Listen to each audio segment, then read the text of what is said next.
we have some people finding themselves, unfortunately, in that eclamptic state where they have had the seizure, very emergent, postpartum preeclampsia, HELP syndrome.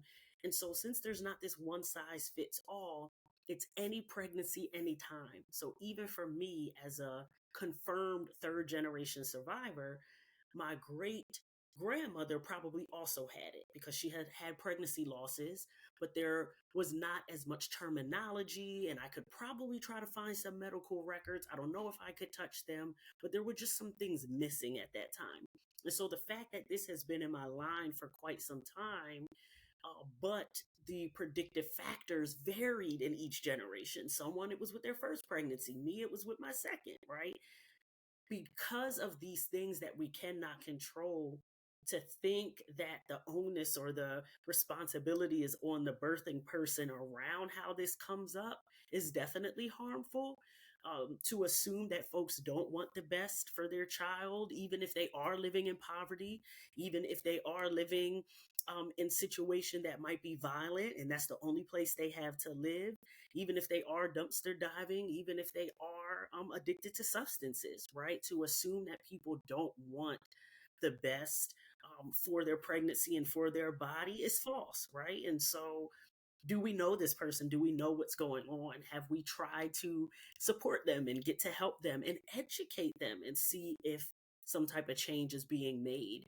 And so I think that really plays a role in just how we view people and just some of the ignorance that comes about when we think about the birthing community. And because social determinants are real, like being Black in America is literally bad for your health, I already have that stacked against me. Even if I did plan everything out, worked out for 6 months before, took vitamins to prepare my womb, even if I did all those beautiful things, got yoni steams and relaxed and went on vacation and scaled back at work, even if I did all that, nap twice a day, just the fact that I am Black is already, even if I have a master's PhD, Mm. the odds are still stacked against me to have a failed experience, a loss, or for me to lose my life.